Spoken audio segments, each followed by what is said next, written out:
Man dies following Colorado City shooting. Cedar City firefighters practice skills at motel slated for demolition. And your daily weather forecast with highs, lows, and everything you need to know for the days ahead. You're watching St. George News at 5, brought to you by our studio sponsor, We Win Injury Law. Good afternoon, I'm Monica McLaughlin. A man is dead following a shooting in Colorado City early Thursday morning. According to Lieutenant Mark Gower with the Colorado City Hilldale Police Department, officers responded to reports of gunfire on Lauritzen Street around 1:24 a.m., where they found a man with multiple gunshot wounds. Life-saving efforts were attempted, but the victim was pronounced dead at the scene. A suspect vehicle was later located at a home in Hilldale, where the Washington County Metro SWAT team executed a search warrant and made an arrest. The names of those involved have not been released due to the ongoing investigation.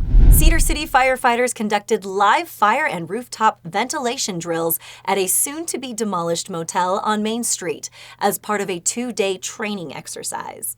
For more on the hands-on training and the lessons learned, here's Jeff Richards. At a soon-to-be torn-down motel in downtown Cedar City, firefighters practiced their skills during 2 recent training sessions. Saturday morning, firefighters and trainees practiced breaching doors. That's effective.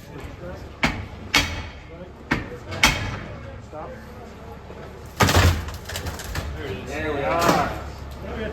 They also used the ladder truck to access the roof, where they practiced ventilation techniques. Various other hands-on training exercises took place throughout the rest of the morning. Then, on Monday night, the firefighters gathered again at the site for a live fire exercise. Cedar City Fire Chief Mike Phillips explained the scenario. You get down into it, it's foam, so that's just gasoline. Oh, wow. We're going to do 2 evolutions here. The first one's going to be a legacy versus modern fuel. It'll be these 2 rooms over here. I want you guys to walk by and look at the fuel loading. The next one we'll have a door that we're going to run the piercing nozzle through. We're going to have a door that's open the whole time, door that gets closed at 2 minutes, and then the door that is closed the whole time.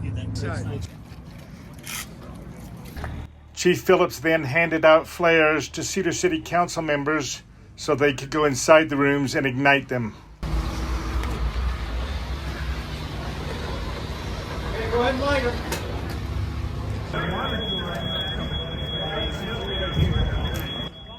Meanwhile, the firefighters waited outside as the flames spread.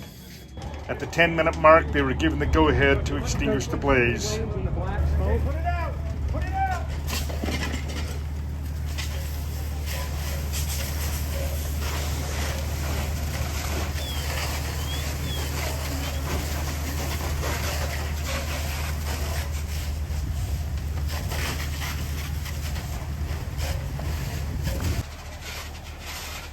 You can see most of the fuel package is still here. Huh? All that damage back there is their water stream hitting the sheetrock. Yeah. But you can see that a lot of the pallet and the bed frame, the drum, even though it burned really good, it didn't burn up the fuel. Approximately 40 firefighters took part in the drills, Phillips said, as he thanked all those who participated. He also expressed appreciation to Maverick officials for allowing them to use the property for what he called a valuable learning experience. The buildings will soon be demolished to make way for a new convenience store and gas station on the corner of 200 North and Main Street. Thanks, Jeff. A golden eagle hit by a car made a full recovery and was released back into the wild Tuesday at Parowan Gap by Enoch Wildlife Rescue. For a look at the emotional send-off and the bird's second chance, here's Alicia Lundgren. On Tuesday, onlookers gathered at Parowan Gap to see the release of a raptor that had been injured 2 to 3 weeks ago and cared for by the Enoch Wildlife Rescue, as the rescue CEO and co-founder Martin Tyner explained. You know, it's a golden eagle. It's we have a very large eagle population here in Utah of golden eagles. This particular eagle was hit by a vehicle. I don't know if it was a car or a truck. Severely injured. It had a severe concussion. The left side of his head was swollen, his eye was swollen shut. He couldn't stand, couldn't balance. He was in really, really bad shape.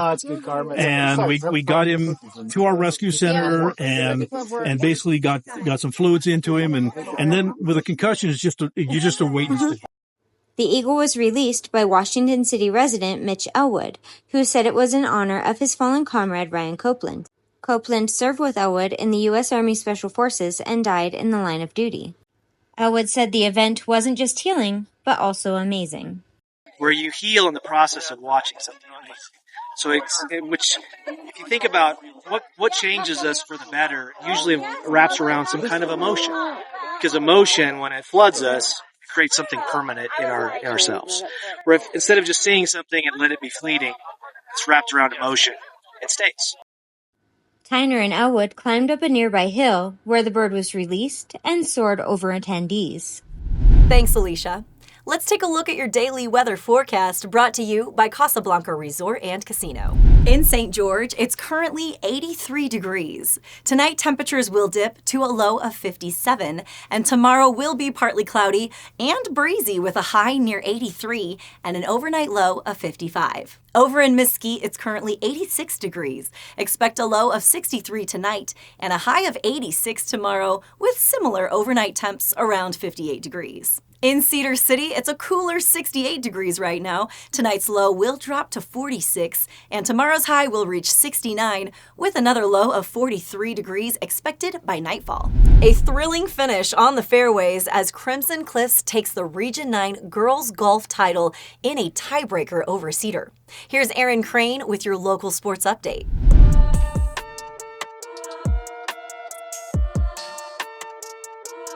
Thanks, Monica. This past week in sports, the Region 9 girls golf season wrapped up with a dramatic finish as Crimson Cliffs edged Cedar in a tiebreaker to claim the 2025 championship. Both teams finished the season with 42.5 standings points, but Crimson's stronger final round score at Green Springs Golf Course, led by Brindley Bradley's even par 71, gave them the edge in total strokes. Pineview's Molly Muhall also made headlines, securing an individual region medalist title by a narrow margin.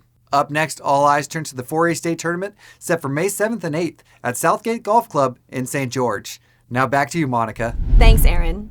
Now we'll head over to Sheldon and Amy for your favorite weekend adventure guide.